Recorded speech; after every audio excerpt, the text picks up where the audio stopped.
पंक और दल में परिपूर्ण कोरापुट जिला कोटपाड़ ऐतिहासिक दमयंती सागर केबे आरंभ हेब पुनरुद्धार कार्य ताकू ने एबे उठिछि बड़ प्रश्न।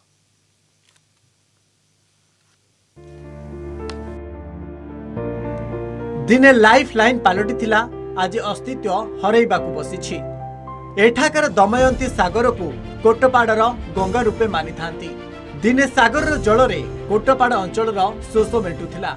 अब एही सागर रु माछ धरी शह शह मत्स्यजीवी परिवार पोषुथिले। मात्र आज दल और पंकरे पूर्ण। पूर्व सरकार समय रे दमयंती सागर उद्धार पाई 16 कोटी टंका घोषणा करथिले। मात्र कौनसी ब्लूप्रिंट प्रस्तुत न करी विज्ञापित अंचल परिषद कार्यालय द्वारा दमयंतीर पंक उद्धार पाई 4 कोटी टंका खर्च करा जायथिला। काम जहा हेला छाड़ंतु सागर अवस्था पूर्वापेक्षा आहुरी बिगिड़ी जाइछि। आम बहुत आगुरी जो दिन आमर दमयंती सागर माने पोती जाइतिला से आगुरी आम विषय संग्राम कर आसुछु एवं आम संग्राम द्वारा सरकार 15 ना 20 कोटी 30 टंका सैंक्शन करथिले। किंतु से समय कौन है पंक उद्धार करार थिला माने पंक उत्तोलन न करी से पंक गुड़ा खोली से साइड गोटे मुंडा पकईदे। दमयंती सागर जिते ओसा थिला तार प्राय 1/3 कमिगला। एटा गोटे 1000-2000 वर्ष तलर गोटे ऐतिहासिक बंध जोटा एमती पुरड़ी जाऊँगी किंतु कार सचेतनता ना कार दृष्टि ना से पूरा माने रिनोवेशन कर रिनोवेशन करी दी साइड पथर फथर पैकिंग कले रखा पड़ो। पूर्व सरकार समय किसी काम आरंभ होता जो काम आरंभ होती समय को काम आरंभ है वर्षा होगला से वर्षा होगला कौन काम है कौन नहीं पानी भरीगला जमती सेमती होगला आउ थे से दल भर्ती होगला किए दृष्टि देना या पुनरुद्धार कर निश्चित रूप से दमयंती तार पूर्व गौरव गारिमा फेरी पाइब। किंबदंती अनुसार उड्र वंशर नल राजा एही विराट सागरटी निर्माण करथिले। निज झियो दमयंती ना अनुसार एहार ना दमयंती सागर रखिथिले। कोटपाड़र ना राजस्व विभाग खातारे दमयंती नगर भावे परिचित।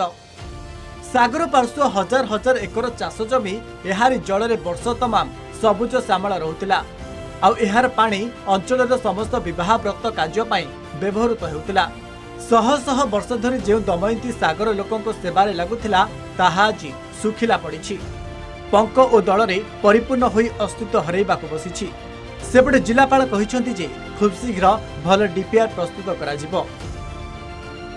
एक्चुअली हमर दमयंती सागरटा होछि पूरा कोटपाड़ शहर को घेरिकी रही से सहरटा एक्चुअली आमर सुंदर आमर दमयंती सागर होछि कोटपाड़ सुंदर एवं तार इरिगेशन भी ताकू बहुत हेल्प करुछि। सेथिपई बोलिकरी आमे गवर्नमेंट जो इंस्ट्रक्शन हमको आसी से अनुसार बहुत बड़े डीपीआर होछि से डीपीआर गले जाइकरी तार एस्टिमेट प्लान अनुसार ही काम हम आगुरी जमती एसएस ग्रुप माध्यम होता ता एबे हेई परिबनी आउ गवर्नमेंट रो जो इंस्ट्रक्शन से माध्यम रे आमे दमयंती सागर उन्नतीकरण ब्यूटिफिकेशन एवं जेहेतु हमरो बॉर्डर अछि दमयंती सागर कोटपाड़ विज्ञापित अंचल परिषद हमर एनएमडीसी जो छत्तीसगढ़ अछि जोटा कि हम कोटपाड़ ब्यूटिफिकेशन ताकू आकर्षण करिवो एवं ब्यूटिफिकेशन हैला परे हमर रेवेन्यू जनरेशन भी तारी ही परिबो। डीपीआर तैयारी करबा पई काउंसिल बसिबो ता संगे अन्य बुद्धि लोकन को भी डाकी के तार भल डीपीआर करबो। गोटे थरे डीपीआर करबो और एचएनडी डिपार्टमेंट तरफ रो हमारे जो आगुरु किछि टंका आसे और अन्य जदि बेसी टंका लागिबो तो हमें तार